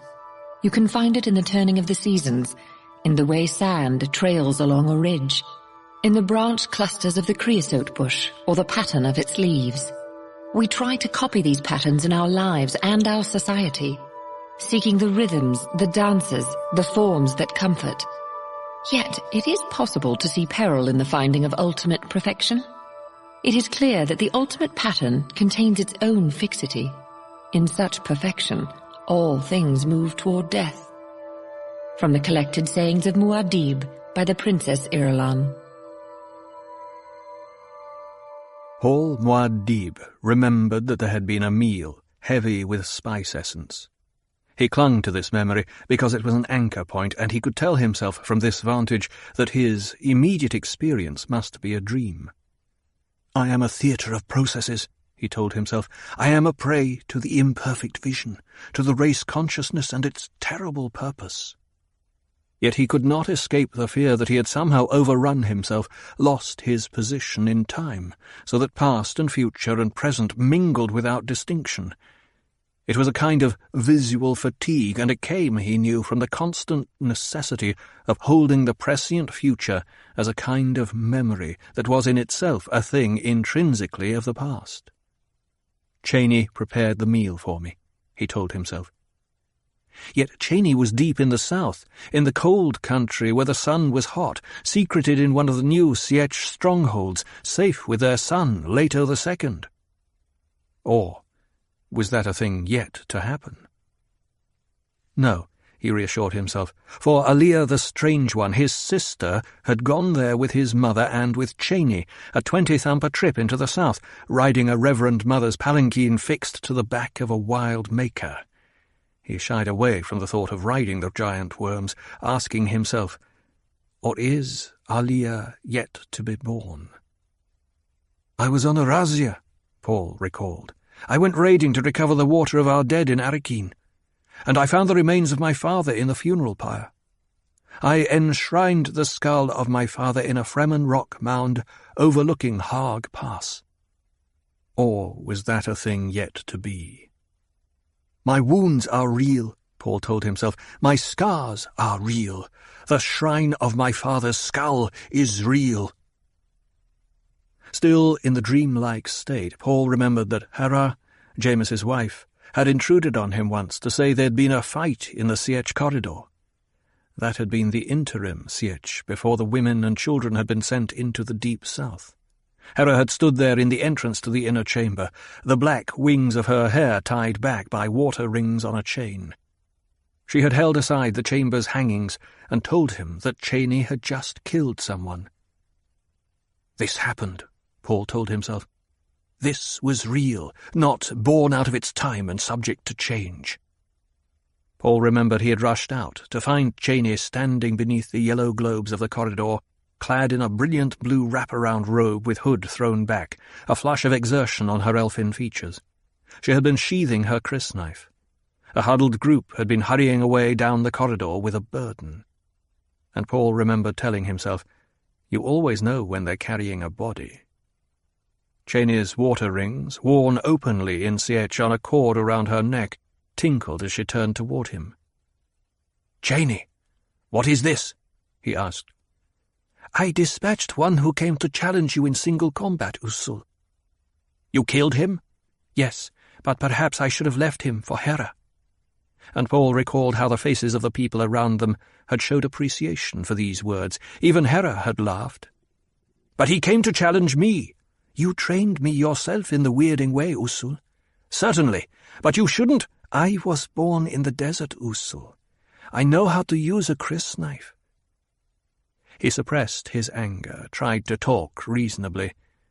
This may all be true, Cheney, but I am no longer a child hunting scorpions in the Sietch by the light of a hand globe, Usul. I do not play games. Paul glared at her, caught by the odd ferocity beneath her casual attitude. He was not worthy, Usul, Cheney said. I'd not disturb your meditations with the likes of him. She moved closer, looking at him out of the corners of her eyes, dropping her voice so that only he might hear. And, beloved, when it's learned that a challenger may face me and be brought to shameful death by Muad'Dib's woman, there'll be fewer challengers. Yes, Paul told himself, that has certainly happened. It was true past, and the number of challengers testing the new blade of Muad'Dib did drop dramatically. Somewhere, in a world not of the dream, there was a hint of motion, the cry of a night bird. I dream, Paul reassured himself. It's the spice meal. Still, there was about him a feeling of abandonment. He wondered if it might be possible that his Rue spirit had slipped over somehow into the world where the Fremen believed he had his true existence, into the Alam al-Mithal, the world of similitudes, that metaphysical realm where all physical limitations were removed. And he knew fear at the thought of such a place, because removal of all limitations meant removal of all points of reference. In the landscape of a myth he could not orient himself and say, I am I, because I am here. His mother had once said, the people are divided, some of them, in how they think of you. I must be waking from the dream, Paul told himself. For this had happened. These words from his mother, the Lady Jessica, who was now a reverend mother of the Fremen, these words had passed through reality. Jessica was fearful of the religious relationship between himself and the Fremen, Paul knew.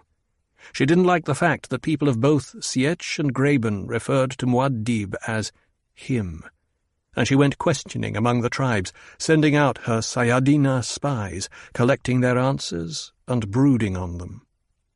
She had quoted a Bene Gesserit proverb to him. When religion and politics travel in the same cart, the riders believe nothing can stand in their way. Their movement becomes headlong, faster and faster and faster. They put aside all thought of obstacles and forget that a precipice does not show itself to a man in a blind rush until it's too late. Paul recalled that he had sat there in his mother's quarters in the inner chamber, shrouded by dark hangings with their surfaces covered by woven patterns out of Fremen mythology. He had sat there, hearing her out, noting the way she was always observing, even when her eyes were lowered. Her oval face had new lines in it at the corners of the mouth, but the hair was still like polished bronze. The wide-set green eyes, though, hid beneath their overcasting of spice-imbued blue. The Fremen have a simple, practical religion, he said. Nothing about religion is simple, she warned. But Paul, seeing the clouded future that still hung over them, found himself swayed by anger. He could only say, Religion unifies our forces. It's our mystique. You deliberately cultivate this air, this bravura, she charged. You never cease indoctrinating. Thus you yourself taught me, he said. But she had been full of contentions and arguments that day. It had been the day of the circumcision ceremony for little Leto. Paul had understood some of the reasons for her upset. She had never accepted his liaison, the marriage of youth with Cheney. But Cheney had produced an Atreides son, and Jessica had found herself unable to reject the child with the mother. Jessica had stirred finally under his stare, said, You think me an unnatural mother? Of course not. I see the way you watch me when I'm with your sister. You don't understand about your sister. I know why Aliyah is different, he said. She was unborn, part of you, when you changed the water of life. You know nothing of it. And Paul, suddenly unable to express the knowledge gained out of its time, said only, I don't think you unnatural. She saw his distress, said, There is a thing, son. Yes? I do love your Cheney. I accept her. This was real, Paul told himself. This wasn't the imperfect vision, to be changed by the twistings out of time's own birth. The reassurance gave him a new hold on his world.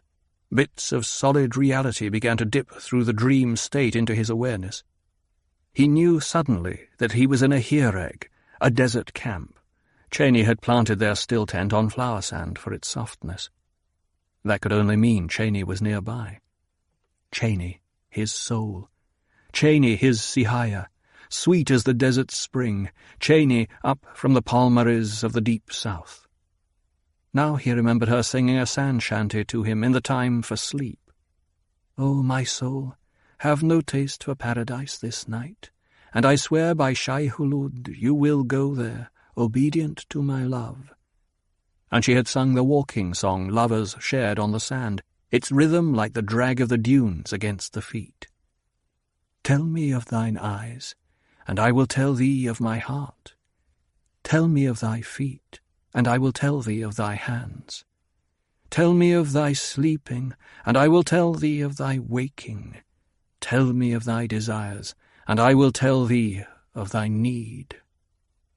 He had heard someone strumming a baliset in another tent, and he thought then of Gurney Halleck.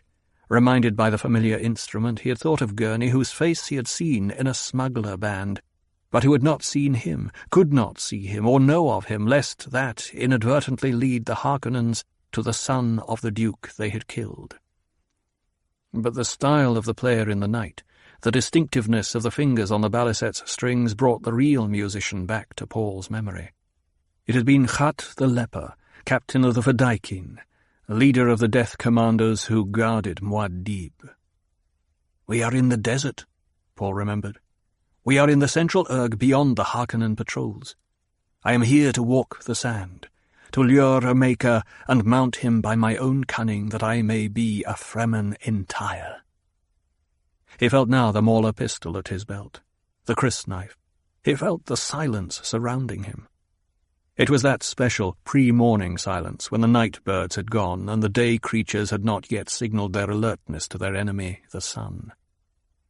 "You must ride the sand in the light of day, that Shai Hulud shall see and know you have no fear," Stilgar had said. "Thus we turn our time around and set ourselves to sleep this night." Quietly, Paul sat up, feeling the looseness of a slacked stillsuit around his body, the shadowed still tent beyond. So softly he moved. Yet Cheney heard him. She spoke from the tent's gloom, another shadow there. "It's not yet full light, beloved." "Sihaya," he said, speaking with half a laugh in his voice. "You call me your desert spring," she said, "but this day I'm thy goad. I am the Sayadina who watches that the rites be obeyed." He began tightening his stillsuit. "You told me once the words of the Kitab Alibar," he said. "You told me, 'Woman is thy field. Go then to thy field and till it.'" "I am the mother of thy firstborn," she agreed. He saw her in the greyness, matching him movement for movement, securing her stillsuit for the open desert. "You should get all the rest you can," she said. He recognized her love for him speaking then, and chided her gently. The Sayadina of the Watch does not caution or warn the candidate. She slid across to his side, touched his cheek with her palm. "Today I am both the Watcher and the woman." "You should have left this duty to another," he said. "Waiting is bad enough at best," she said. "I'd sooner be at thy side." He kissed her palm before securing the face flap of his suit, then turned and cracked the seal of the tent. The air that came into them held the chill, not quite dryness that would precipitate trace dew in the dawn. With it came the smell of a pre-spice mass, the mass they had detected off to the northeast, and that told them there would be a maker nearby. Paul crawled through the sphincter opening, stood on the sand and stretched the sleep from his muscles. A faint green-pearl luminescence etched the eastern horizon. The tents of his troop were small, false dunes around him in the gloom. He saw movement off to the left, the guard, and knew they had seen him. They knew the peril he faced this day. Each Fremen had faced it. They gave him this last few moments of isolation now that he might prepare himself. It must be done today, he told himself. He thought of the power he wielded in the face of the pogrom, the old men who sent their sons to him to be trained in the weirding way of battle, the old men who listened to him now in council and followed his plans, the men who returned to pay him that highest Fremen compliment, "Your plan worked, Muad'Dib." Yet the meanest and smallest of the Fremen warriors could do a thing that he had never done, and Paul knew his leadership suffered from the omnipresent knowledge of this difference between them. He had not ridden the Maker. Oh, he'd gone up with the others for training trips and raids, but he had not made his own voyage. Until he did, his world was bounded by the abilities of others. No true Fremen could permit this. Until he did this thing himself, even the great Southlands, the area some 20 thumpers beyond the Erg, were denied him unless he ordered a palanquin and rode like a reverend mother or one of the sick and wounded. Memory returned to him of his wrestling with his inner awareness during the night. He saw a strange parallel here. If he mastered the Maker, his rule was strengthened. If he mastered the inward eye, this carried its own measure of command. But beyond them both lay the clouded area, the great unrest where all the universe seemed embroiled. The differences in the ways he comprehended the universe haunted him, accuracy matched with inaccuracy. He saw it in situ. Yet, when it was born, when it came into the pressures of reality, the now had its own life and grew with its own subtle differences. Terrible purpose remained. Race consciousness remained. And over all loomed the jihad, bloody and wild. Cheney joined him outside the tent, hugging her elbows, looking up at him from the corners of her eyes the way she did when she studied his mood. "Tell me again about the waters of thy birth world, Usul," she said. He saw that she was trying to distract him, ease his mind of tensions before the deadly test. It was growing lighter, and he noted that some of his Fedaykin were already striking their tents. "I'd rather you told me about the Sietch and about our son," he said. "Does our Leto yet hold my mother in his palm?" "It's Aliyah he holds as well," she said, "and he grows rapidly. He'll be a big man." "What's it like in the south?" he asked. "When you ride the Maker, you'll see for yourself," she said. "But I wish to see it first through your eyes." "It's powerfully lonely," she said. He touched the Najone scarf at her forehead where it protruded from her stillsuit cap. "Why will you not talk about the Sietch?" "I have talked about it. The Sietch is a lonely place without our men. It's a place of work. We labor in the factories and the potting rooms. There are weapons to be made, poles to plant that we may forecast the weather, spice to collect for the bribes. There are dunes to be planted to make them grow and to anchor them. There are fabrics and rugs to make, fuel cells to charge. There are children to train, that the tribe's strength may never be lost." "Is nothing, then, pleasant in the Sietch?" he asked. "The children are pleasant. We observe the rites. We have sufficient food. Sometimes one of us may come north to be with her man. Life must go on." "My sister, Aliyah, is she accepted yet by the people?" Cheney turned toward him in the growing dawn light. Her eyes bored into him. "It's a thing to be discussed another time, beloved." "Let us discuss it now." "You should conserve your energies for the test," she said. He saw that he had touched something sensitive, hearing the withdrawal in her voice. "The unknown brings its own worries," he said. Presently she nodded, said, "There is yet misunderstanding because of Aliyah's strangeness. The women are fearful because a child, little more than an infant, talks of things that only an adult should know. They do not understand the change in the womb that made Aliyah different." "There is trouble?" he asked. And he thought, "I've seen visions of trouble over Aliyah." Cheney looked toward the growing line of the sunrise. "Some of the women banded to appeal to the Reverend Mother. They demanded she exorcise the demon in her daughter. They quoted the scripture, 'Suffer not a witch to live among us.' And what did my mother say to them? She recited the law and sent the women away abashed. She said, "If Aliyah incites trouble, it is the fault of authority for not foreseeing and preventing the trouble." And she tried to explain how the change had worked on Aliyah in the womb. But the women were angry because they had been embarrassed. They went away muttering. There will be trouble because of Aliyah, he thought. A crystal blowing of sand touched the exposed portions of his face, bringing the scent of the pre-spice mass. El Sial, the rain of sand that brings the morning, he said. He looked out across the grey light of the desert landscape, the landscape beyond pity, the sand that was form absorbed in itself. Dry lightning streaked a dark corner to the south, sign that a storm had built up its static charge there. The roll of thunder boomed long after. "The voice that beautifies the land," Cheney said. Most of his men were stirring out of their tents. Guards were coming in from the rims. Everything around him moved smoothly in the ancient routine that required no orders.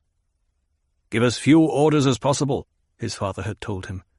Once, long ago. "Once you've given orders on a subject, you must always give orders on that subject." The Fremen knew this rule instinctively. The troop's watermaster began the morning shanty, adding to it now the call for the right to initiate a sand rider. "The world is a carcass," the man chanted, his voice wailing across the dunes. "Who can turn away the angel of death?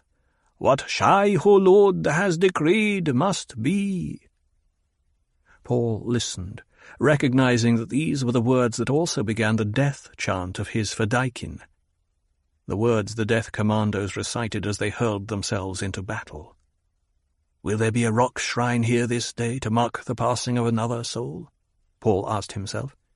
"Will Fremen stop here in the future, each to add another stone and think of Muad'Dib who died in this place?" He knew this was among the alternatives today, a fact along lines of the future radiating from this position in time-space. The imperfect vision plagued him. The more he resisted his terrible purpose and fought against the coming of the jihad, the greater the turmoil that wove through his prescience. His entire future was becoming like a river hurtling toward a chasm, the violent nexus beyond which all was fog and clouds.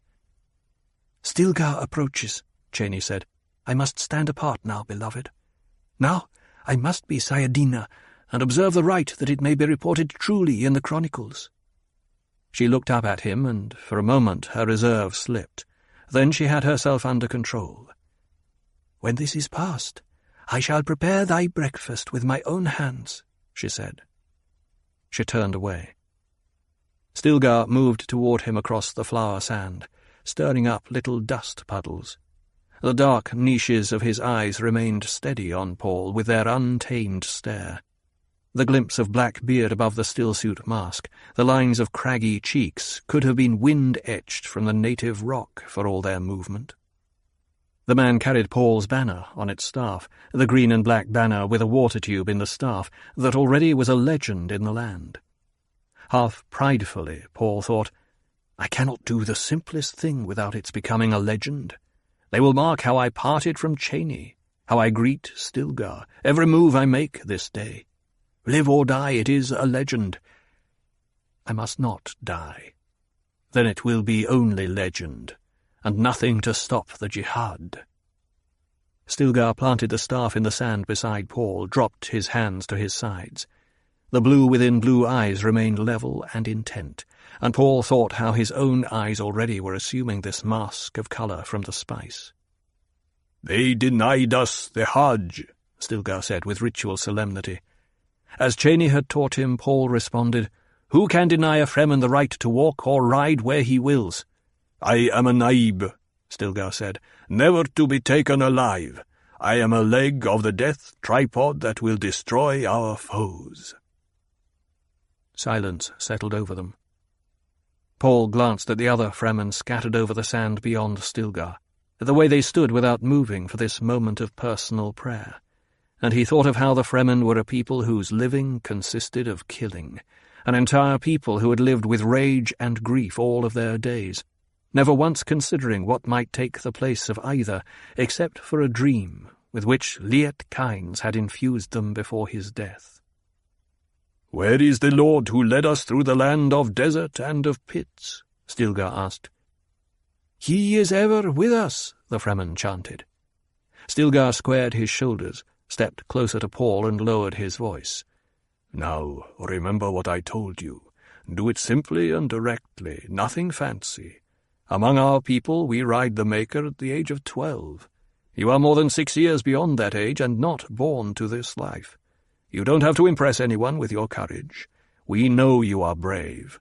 All you must do is call the Maker and ride him." "I will remember," Paul said. "See that you do. I'll not have you shame my teaching." Stilgar pulled a plastic rod about a meter long from beneath his robe. The thing was pointed at one end, had a spring-wound clapper at the other end.